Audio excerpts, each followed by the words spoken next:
So I'm very happy to be introducing this next session, Strengthening Small Businesses Through Employee Ownership. This is a topic that we've been spending a lot of time researching at Rutgers.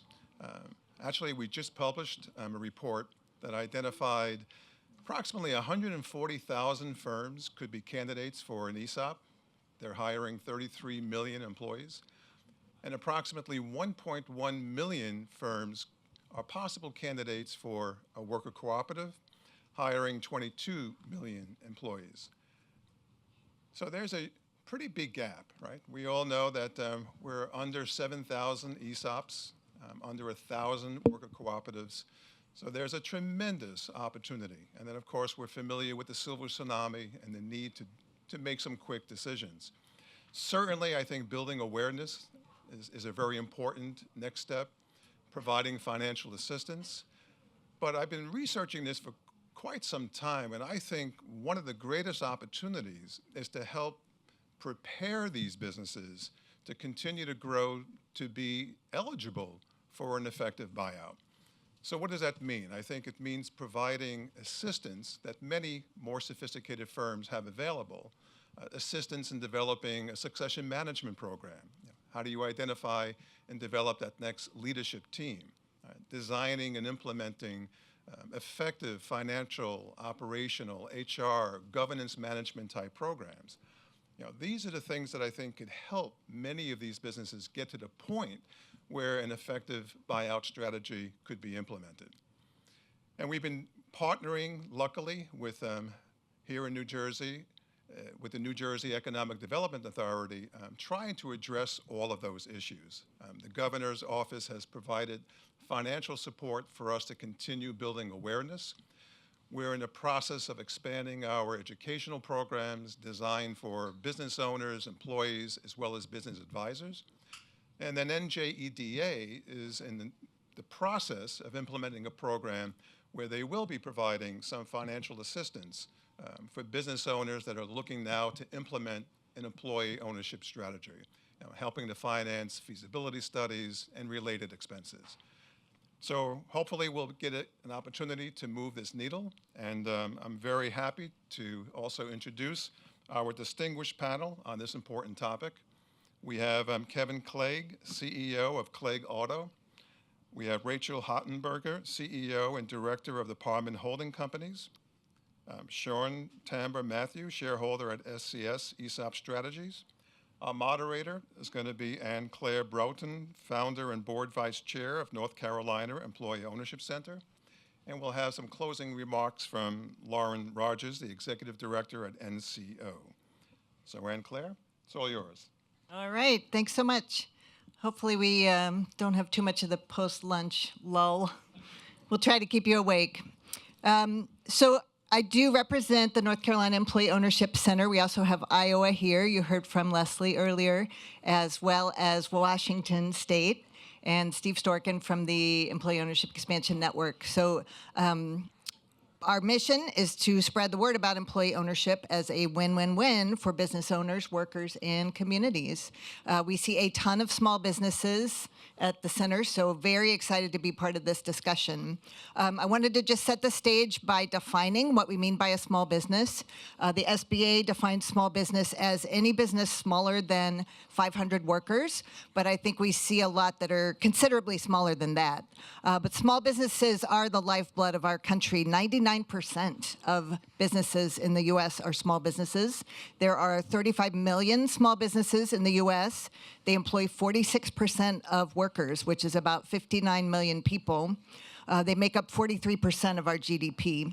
And they are the businesses we all rely on: the pharmacies, beauty salons, restaurants, retail, daycare centers, small manufacturers, and many, many other businesses that we rely on. And so with this silver tsunami, if they don't have a child to take over or a ready buyer, they're at risk of shuttering.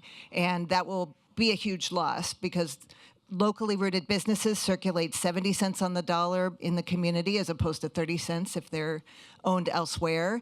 And those are the businesses that are part of they sponsor the Little League team, and they're part of the Chamber of Commerce, and they're just rooted in our communities. So they're very, very important. I did want to quickly mention that we have an ESOP company and an employee ownership trust represented here. The other form of employee ownership that we heard quite a bit from Dr. Jessica Gordon-Nimhard this morning is the worker cooperative. And those are also super important, and they can be very large, like Adria was talking about cooperative home care associates with 2,000 employees, but we also have very small ones. So we've done several conversions to worker co-ops, and those are on the increase. We've done businesses as small as 5 employees. So those very small businesses are also represented here. So with that, let's turn it over to you, Rachel. Can you tell us about your business and how you got to this point? Sure. I'm Rachel Hockenberger with Parman Holdings out of Nashville, Tennessee. Our company has been around for 90 years. We've been employee-owned for 10 years.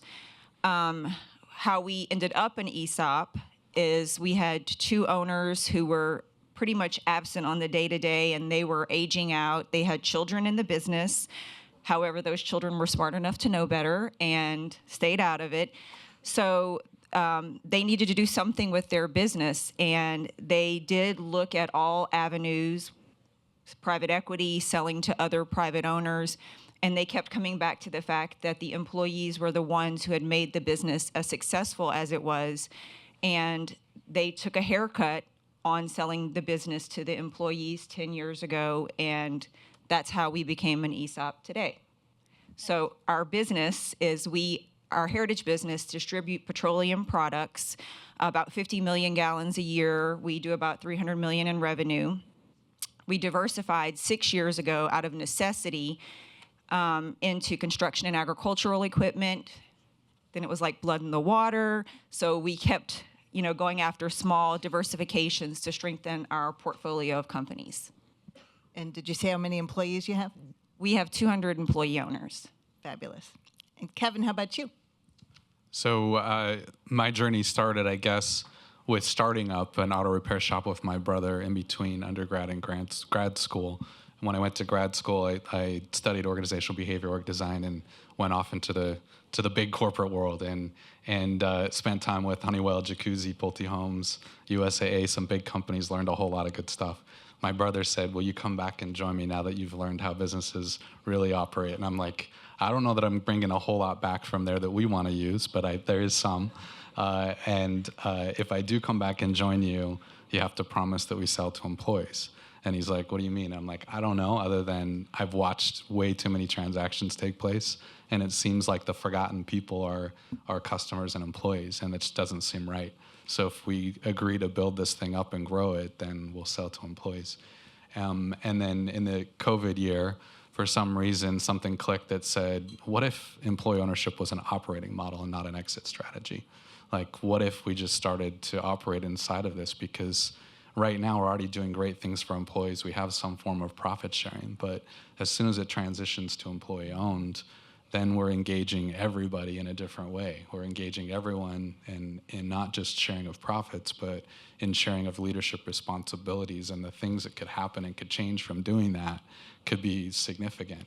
And he said, okay, let's do it. I crazily told our employees, almost immediately thereafter, we're going to switch to employee-owned. And they're like, cool, what does that mean? I'm like, I don't know, but we'll figure it out. So I told them it'd probably take a quarter, 90 days or so. And they're like, okay, whatever. And then I studied ESOP because it's the only thing I knew of employee-owned, and decided there were some things that just inherently weren't going to work for us to go that route. And a lot of our things that were talked about today, the complexity, the cost, the prevention of acquisition, there's some things that just didn't seem like they would fit for us. And so we did research for a couple of years and used local university students to look at different forms of ownership and what those look like. And we looked at co-ops and then learned about EOTs. And unfortunately, there was almost nobody in the U.S. Well, we couldn't find anybody in the U.S. that had EOT research. And so we went to and got information from the UK and other places in Europe and put in place a perpetual purpose trust. And so it took us about 2 years to kind of research, figure it out, and then put one in place. And then we went live almost 3 years ago in a employee ownership trust. Did you say how many employees? 60 employees, and general automotive and repair, 3 of those stores, and then 1 store that's a body shop. Fantastic. All right, Shantamba, tell us about SES ESOP strategies and your work with small business. Great. So my name is Sean Matthew. I am an attorney, and I work on a team of 9 attorneys and 7 investment bankers that help structure ESOP transactions across the country. Our firm has always had a mission-oriented approach to this work, and that our motto is sort of we're going to create and maintain successful and sustainable business transitions to employee ownership. And it runs through how we advise our clients. It runs through how we expend our time sort of helping to build the ecosystem, whether it's working with folks like Steve Storkin at the Employee Ownership Exchange Network, and my colleague Jim Steicher being one of the founding board members there. It's our work with Rutgers, and which we'll touch on a little bit later today. And it's also our work, just sitting and talking to really cool and interesting people. And over the last several years, we've been able to meet some really cool and interesting people that I'll talk about a bit later, who are trying to do the work of 10xing employee ownership throughout the country, and trying to deal and bridge those gaps that are preventing us scaling employee ownership at the end of the day. Fantastic. And we know that employee ownership can really solve for a lot of problems, as we've heard from both Rachel and Kevin. Can you talk about some challenges implementing ESOPs in particular with small businesses, and maybe how you've overcome those? Yeah, no. So essentially, we see 3 gaps that are really a challenge to scaling employee ownership through ESOPs. One's a cash gap, one's a time gap, and then the other one's the truth gap. So I'll start with the truth gap first. We heard a lot today about how ESOPs are complex, and they are, sure, complex. But I think it's important to understand that in context, right? Anytime you're selling a business, that's a really complex process. It requires a lot of underwriting, a lot of time. You're hiring and talking to a suite of advisors, attorneys, investment bankers, accountants, and others who are helping you walk through the process of transitioning your business, right? And so, well, yes, ESOPs are complex. They're not any more complex than your typical third-party sale. It's just that the seller tends to be a little bit more exposed to the making of the sausage on the transaction side than your typical deal, right? And I think that kind of puts off some sellers, especially given the fact that this is probably going to be the first and last time they go through a material transition if they're selling 100% of their business to an ESOP, right? Typical third-party sale, you're dealing in an adverse situation where you're doing a ton of diligence, a Q of E and whatnot.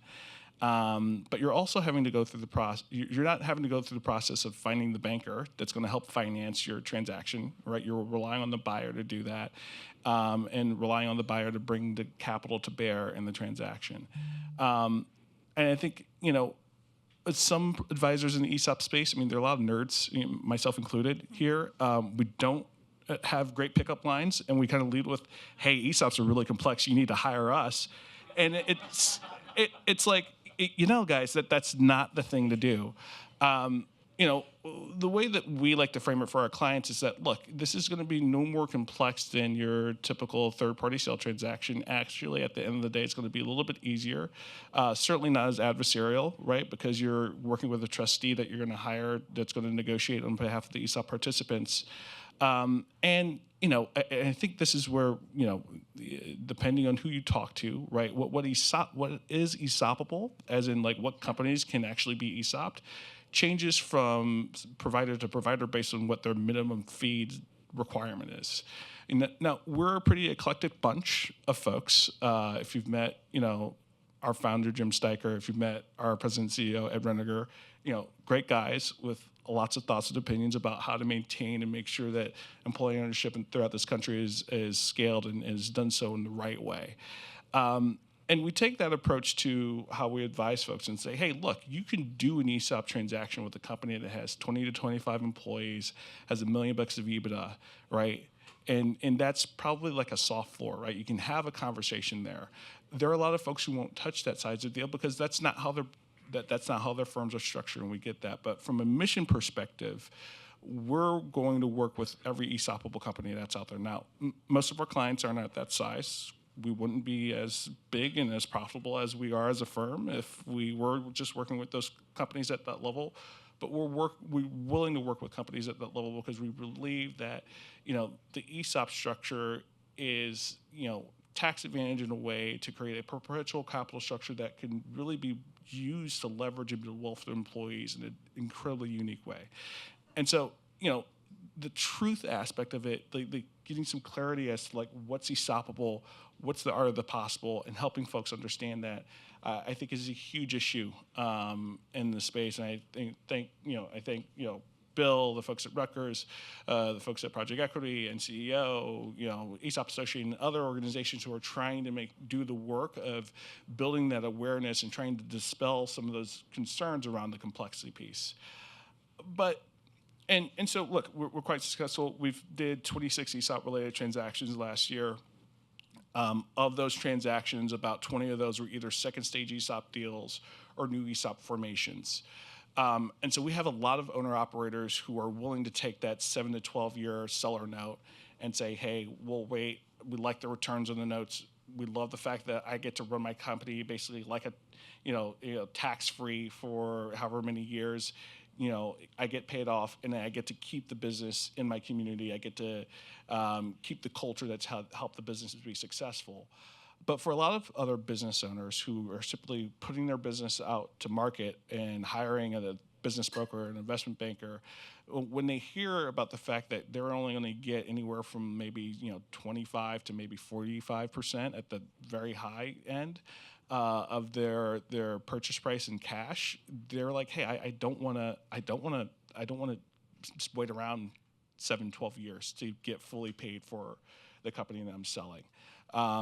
And then the other piece of that is I don't have 7, 12 years. I want to retire. I've got my management succession in place. I don't want to stick around that long in order to fully see my exit. And so what we've been fortunate to be able to work with in our team is a few very innovative clients who have said, hey, let's try to bridge that cash gap. Let's try to bridge that time gap, right? And so we mentioned, Apinson Heritage Capital Partners, Todd and Phil, we talked to them starting 5 years ago when they were coming up with this super interesting novel concept of their private credit fund. And what they've been able to do with now 5 portfolio companies is bridge that cash gap and that time gap for sellers throughout the country, and targeting companies that have low to moderate income workers, and creating structures that are designed to be permanent employee ownership structures. And I think that's really important, with a lot of capital that's being brought to bear in the space, right? That's great, but we want to make sure that when we're talking about employee ownership, we're bringing the capital to bear to make sure that the employee ownership is designed to be permanent, not a quick exit, right? And there might be some situations where you can use an ESOP for certain types of companies that are, large cap companies or super large companies where the basic ESOP fundamentals just don't quite work as well. But for your lower middle market or middle market companies, if you're raising capital, you should do it in a way that ensures permanent employee ownership, right? And so, being able to work with them, but,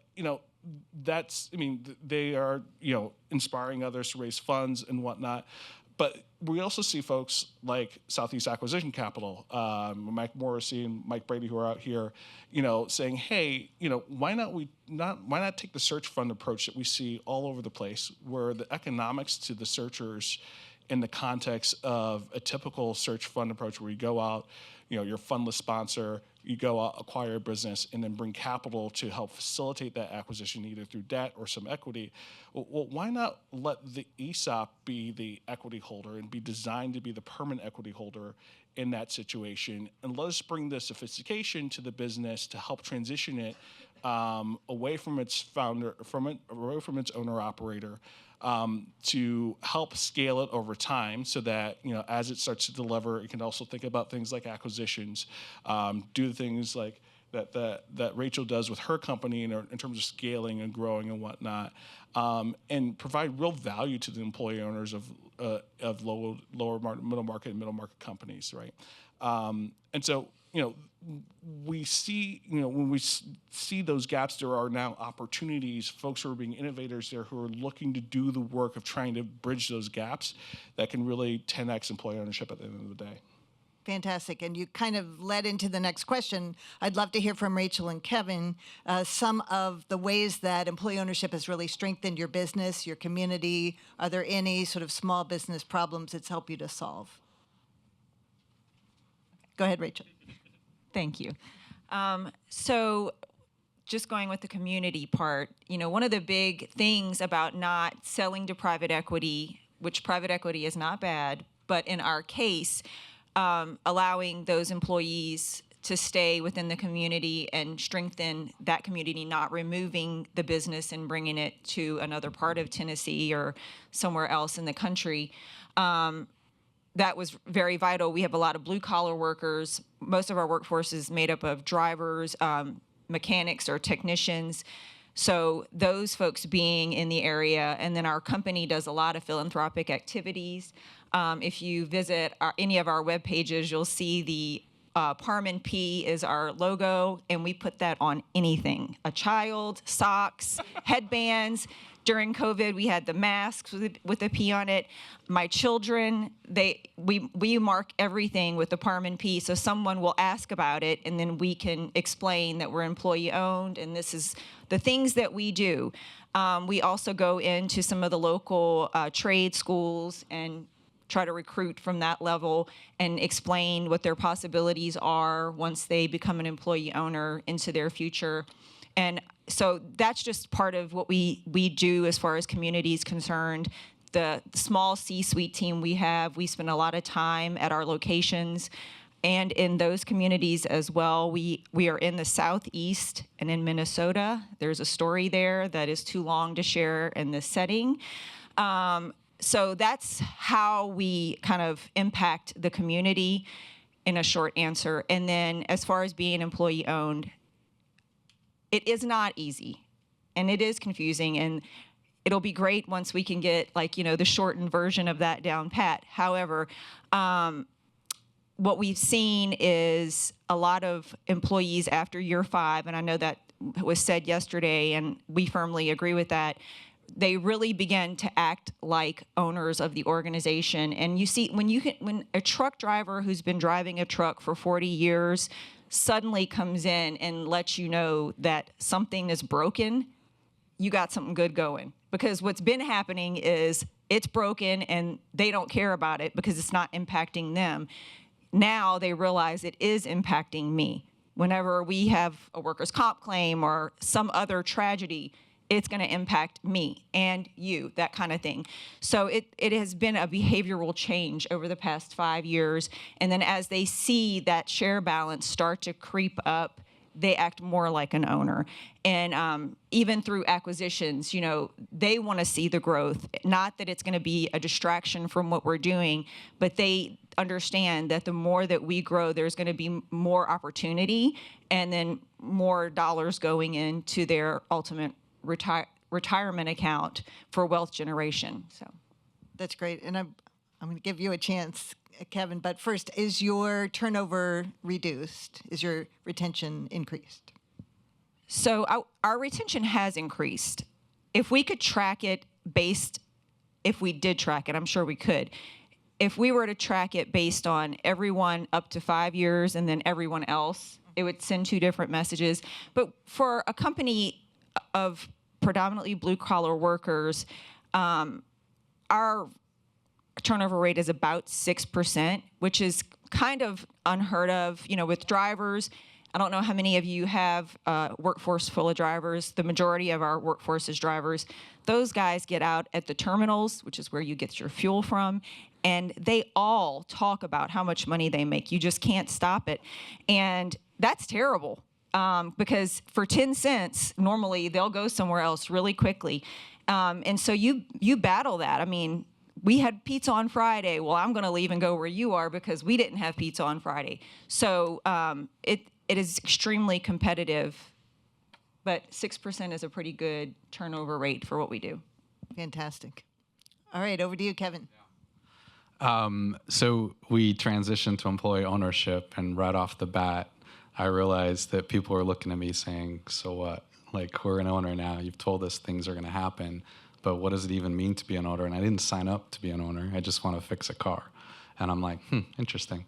So what does it mean to be an owner? And we spent the next year designing and putting together a curriculum that looks at, first, what does it mean to own your life? And then what does it mean to own your career? And then what does it mean to be an owner in a company?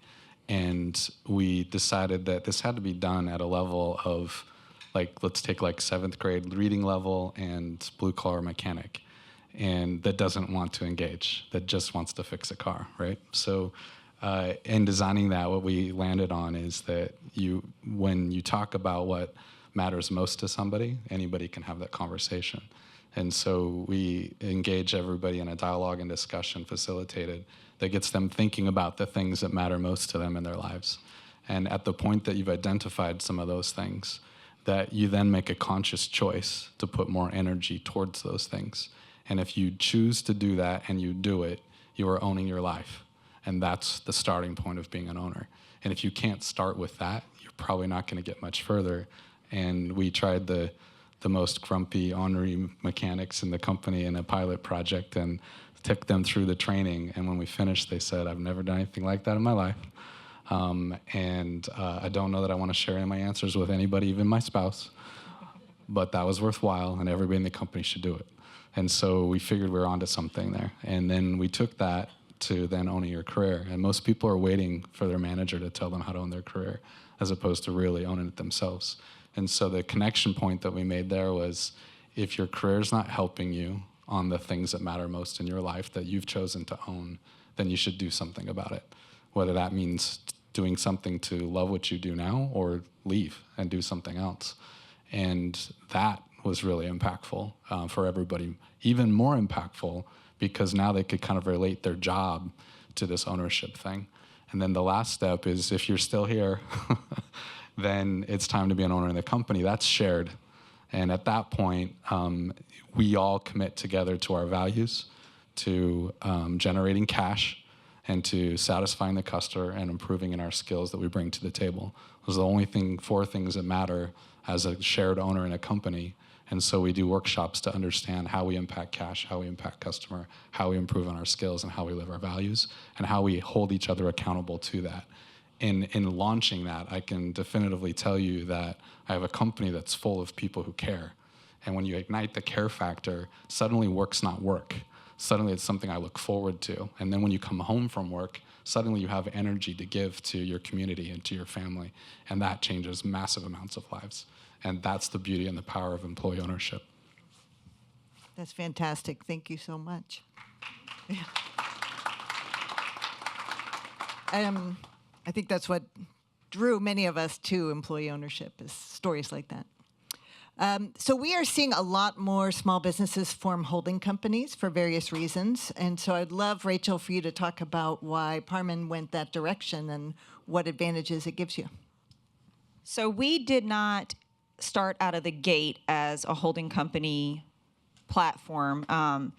And like I said, we distribute petroleum products, which is fossil fuels, and it's expensive to purchase that and get it distributed and get the cash back from those customers. 10 years ago, I don't know that everyone going into the ESOP model counted the cost of what was going to happen the day after you became an ESOP to your balance sheet.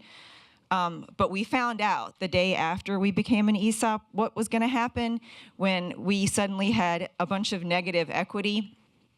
And the suppliers' credit analysts also found out, and they let us know all about it, that we were in trouble because we had negative equity, and although they had been supplying the company for 60 years, what have you, that they were not doing it anymore. And so that was a big situation that we had to deal with, and for a couple of years, we tried to educate and pivot. And I mean, credit analysts, they're doing their thing. They're filling in the blanks, and you don't fit in the circle anymore. And we had to figure out a way around it. And through the process of, if we do this and we move this here, and that's kind of how the idea came up. So our holding company was formed. We moved the ESOP to the holding company level. And so that was about year 3 or 4, which kind of changed the flavor because it took a lot of the burden off of our day-to-day conversations with fuel suppliers. And then we were like, hold on, strategically, this is one of the best decisions we've made, because now we can go out and acquire other companies that can fall under the ESOP umbrella, and then we can have financial statements that shows true operating company performance. It happened because out of necessity, and it was a great thing for us as the days went on. So. And you mentioned it helped you diversify. And, Yeah. So after that, so we had done a couple acquisitions in that first 5 years. And I don't know if any of you have been acquisitive, but in acquiring a company and bringing it into a current platform, there's a lot that goes into that. It's almost a disruption to business. It's a big disruption to business. And so that six years ago, our 4th year in, we decided to diversify, and we found this construction agricultural equipment business that was for sale. We didn't know anything about it. We didn't know the market. So we went into it very blindly, and what we found was you didn't have to have the same ERP, you didn't have to have the same people. We could use the holding company employees, so we got a lot of synergies from that, and kind of gained some headway, and with the intent of balancing some of the burden on that existing operating company and kind of taking the pressure off of it in case there was seasonality or something else which occurred, and it became profitable out of the gate. 4 or 5 years in, it makes up 40% of our overall value of the company. Nice.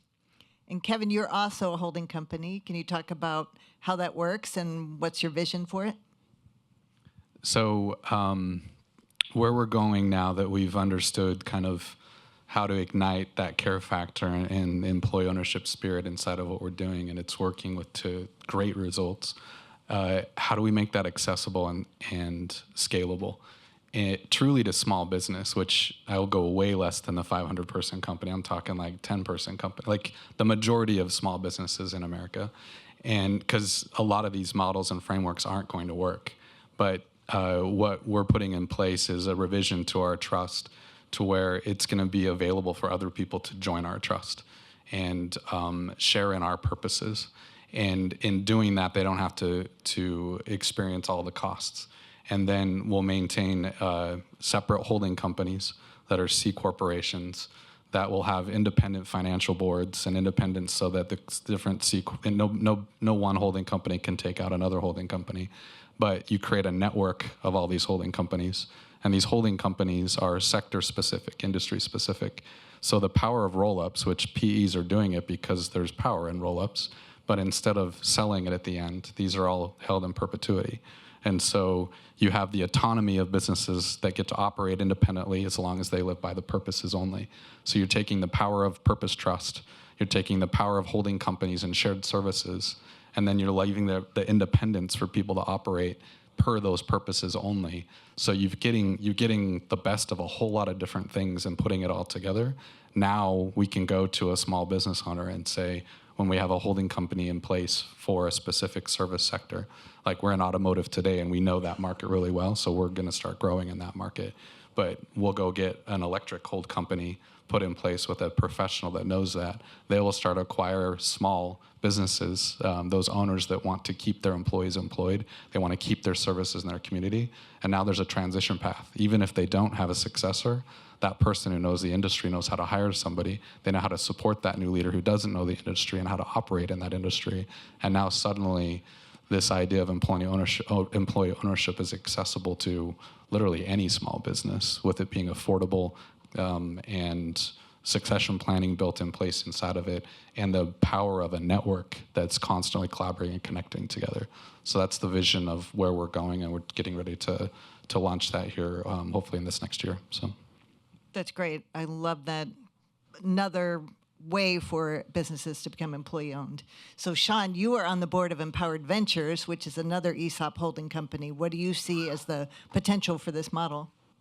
Yeah, so and just as a little bit of background on Empowered Ventures, it's a diversified ESOP holding company that is headquartered in Indiana.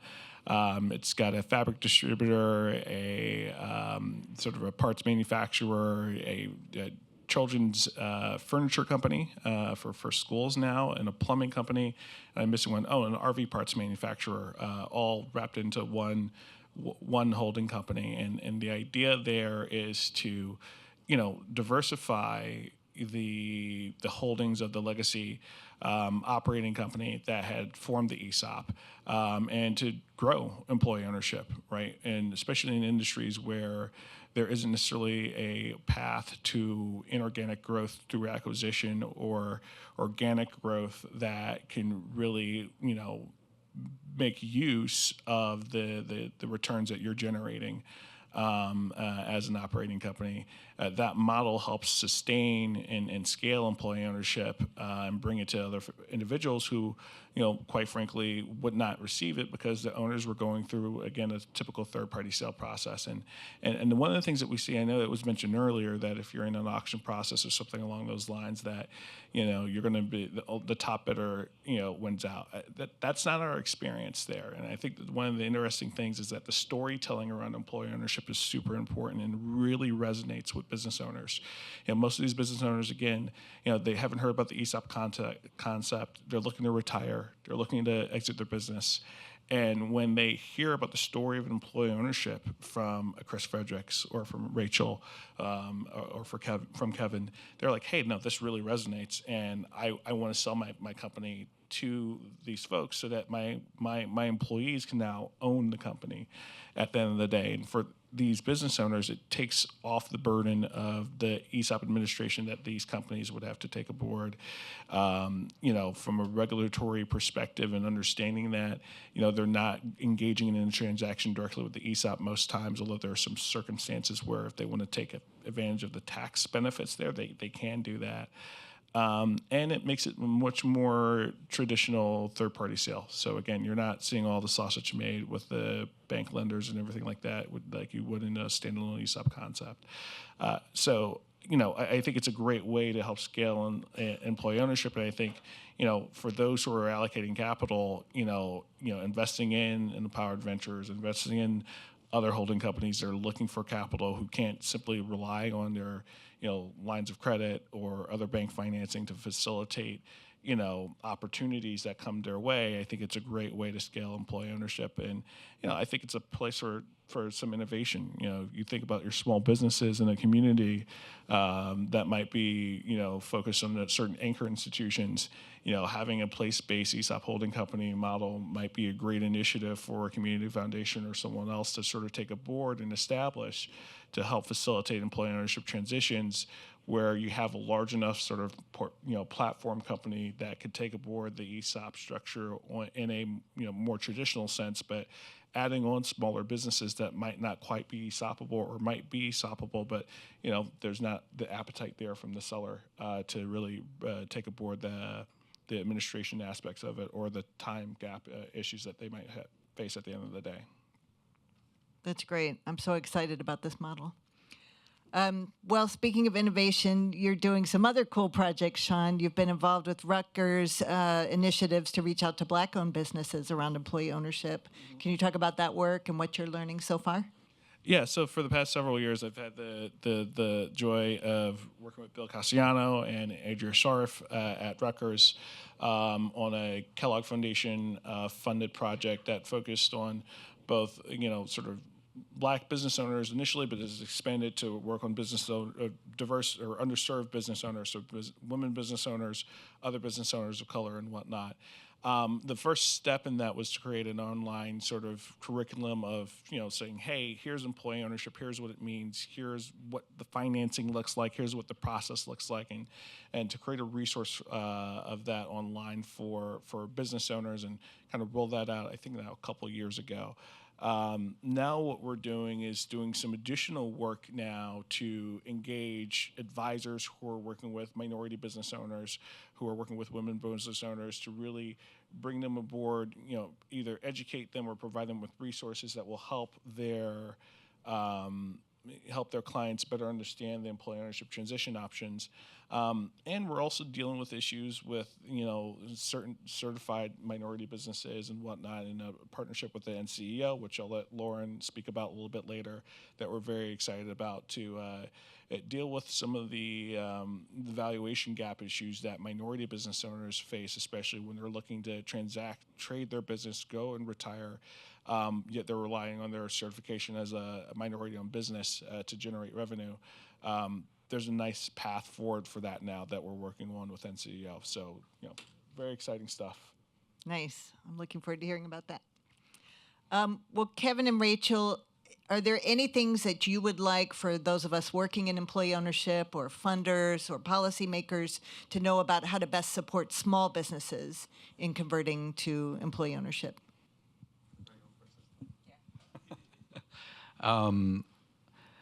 I guess recognize, like, when I look at small business, again, I'm not looking at the 500 or 100. It's that 5 to 10 person, and most of the solutions aren't going to fit at that size. And so, if we really want to make meaningful impact, if we really want to see a 10x or a 100x happen, which I think we're primed for that to be the case. There's so many positives. Everybody just nods their head when you talk about all the merits of it. We've got to find solutions that are these types of connecting solutions that take costs way down and make it possible, and for owners to actually see that they don't have to do it themselves.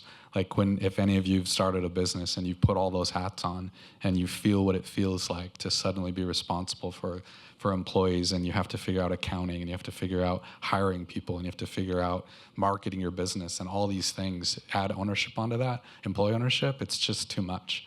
And so simplified, connecting, I can tell you there's lots of employee owners out there that are tired. They're working so hard, and if we give them options of and help them figure out how to unite together and connect together a little bit and share in some sort of an employee ownership platform, they'll bite.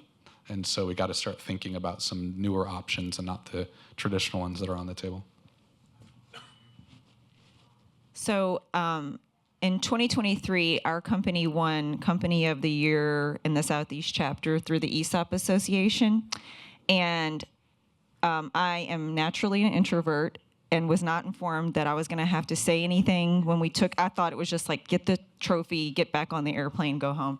And so, they gave the glass thing, took a picture, and then they're like, now you have to say something.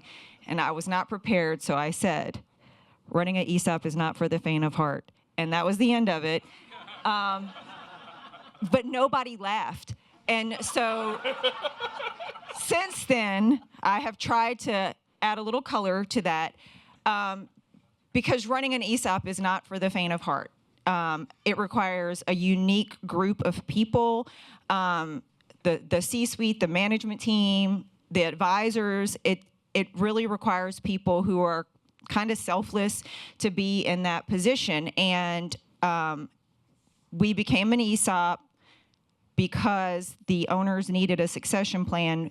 They did have children in the business. One of the sons still works for the company today and is thankful that he didn't take the burden, was not enforced to take the burden. And so looking back in time, when we did the transaction, I was the controller. And now in my position, I have the opportunity to talk to companies looking at options for their next steps. And they ask me, like, what would you say? And I always say, do as much homework as you can, and get an advisor, and then listen to what your advisor says, and then look up all the other things that they're not telling you. Go to as many conferences, get well educated on what your options are, and so on. And I think it was said best earlier by Tammy and Phil Reeves. They had all the points right there. It is complex. I think everybody knows it, and I think everybody's looking at how to make it less complex. And then in our position, if you are not capital intensive and you have a lot of cash, good for you. We didn't. So it took a long time for us to kind of overcome that burden.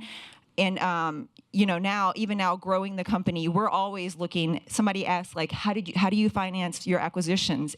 Do you do this? And I'm like, yes, anything. We look in the couch cushions, take the pennies out of the loafers, everything to finance acquisitions out of necessity. So I think making access to capital easier and cheaper, and a lot of educating those coming into the space so that their setup is right for their employee owners and that they totally buy in and believe it. Because what you don't want is anybody being 2 or 3 years in going like, this was a mistake. So. Well, anything else any of you want to share with the audience before we open it up for questions? Nope. Any questions for the panel?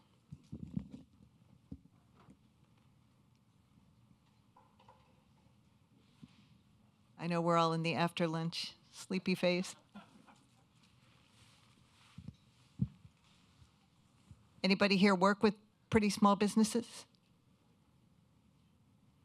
Few people.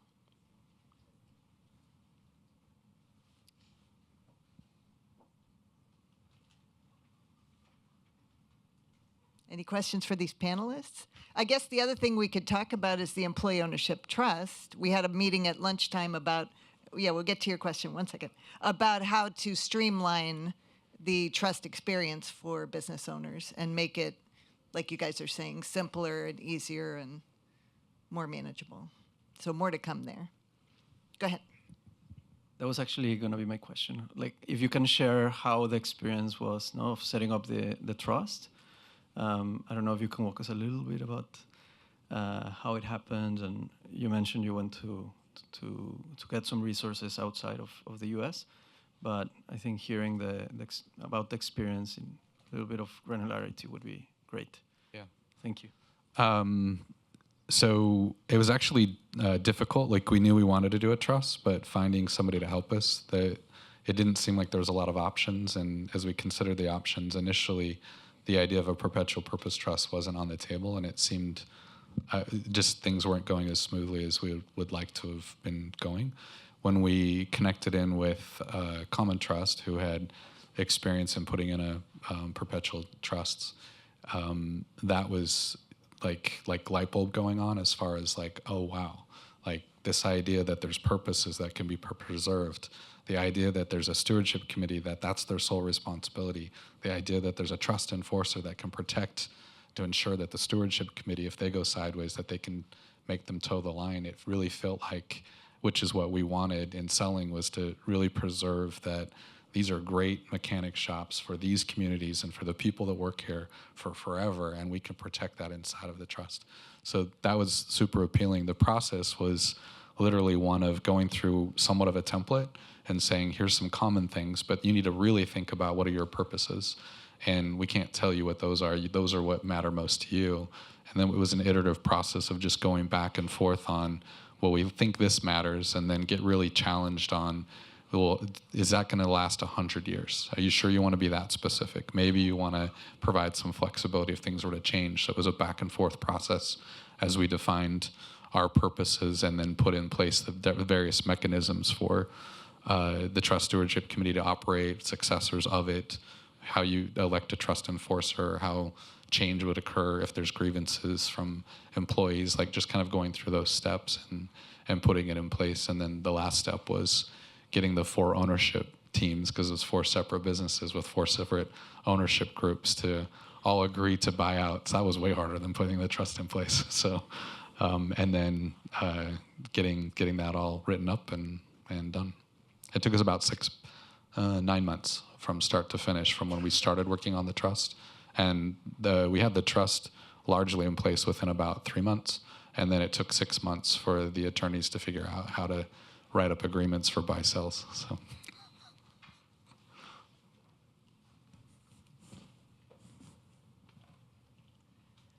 Hi, everybody. My name is Hilary Abell, and I'm working at the U.S. Department of Labor, heading up the Division of Employee Ownership, which for now is just me.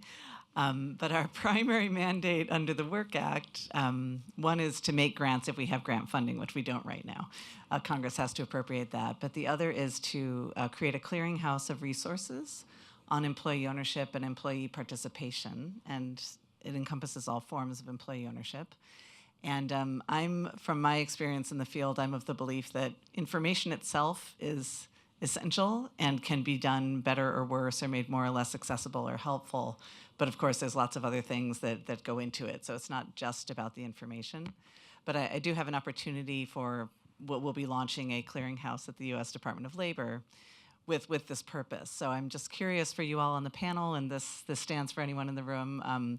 The folks at Rutgers and Aspen know how to reach me if you'd like to have a conversation later.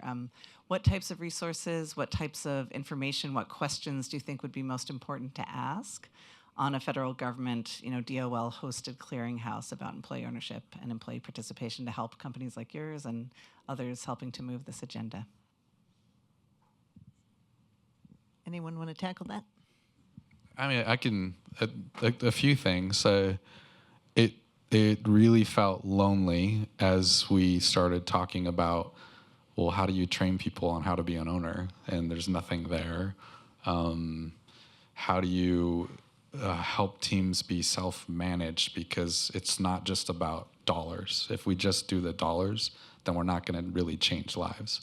So how do you help people adopt and share in decision-making and taking ownership of different aspects of how business works and operates? And how do you operate boards successfully? There's just so many components that you're feeling like you're navigating pretty solo, especially if you want to grow and think about expansion of what you're trying to do. Like even components of just management principles in general and having them accessible to everyday employees to where they can access it affordably. There's lots of management training out there, but it's go to a course for a week and suddenly you're knighted a manager and like you know nothing, right?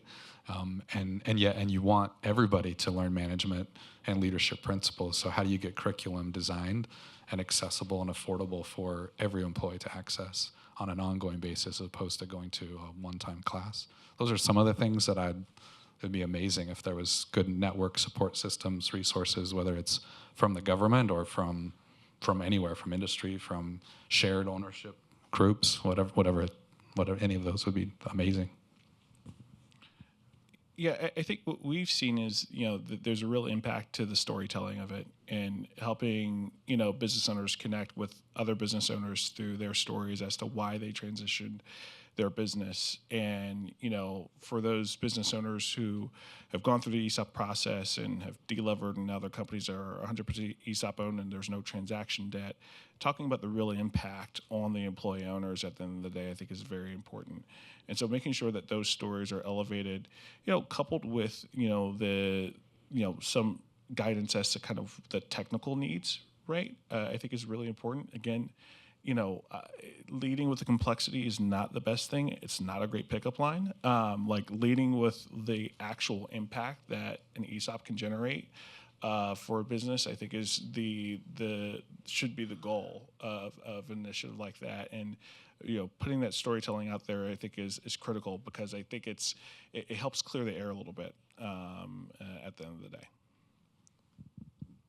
I'll just pile on. I agree. Business owners like to hear from other business owners who took that same path.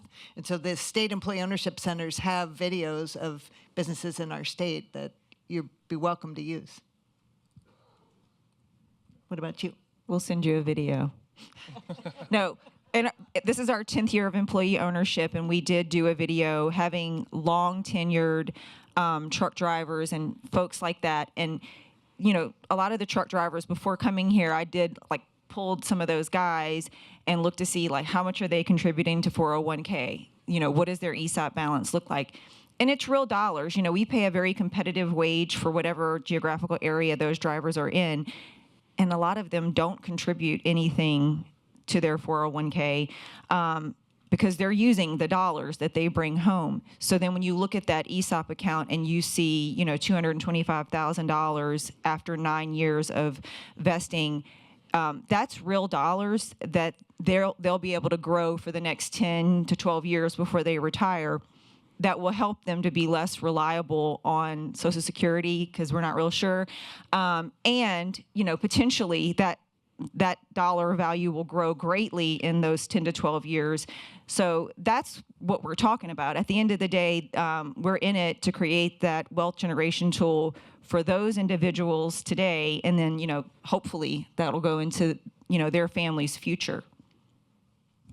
Fantastic. Go ahead, Tim. All right, thank you. It's a thorny one, so feel free to cut me off. One theme I've noticed emerging, not just in this panel, but in several of them, has just been that complexity of ESOPs in particular. And we can't talk about that in front of business owners that are considering it, but I think if we don't talk about it here, we're doing ourselves a disservice. So I'm curious, of the three of you, of the four of you actually, and Claire, you as well, tangibly, where are there opportunities to reduce complexity? And I ask this because my worker co-op friends made the point, we used to say when a business is so big, it's a good fit for an ESOP. Biggest employee-owned company in the world is a worker co-op, right? So I think that's kind of what I want to see, is also that smaller companies can be ESOPs. That it's not like, oh, you're only a good fit for a worker co-op. If you don't like that, you're not employee-owned. So how can we reduce the complexity such that more of these forms are more apropos based on who wants to do what? You got 60 seconds, go. So I think part of it's just, playing the role of trusted advisor and helping a business owner walk through the path and mapping that out for them.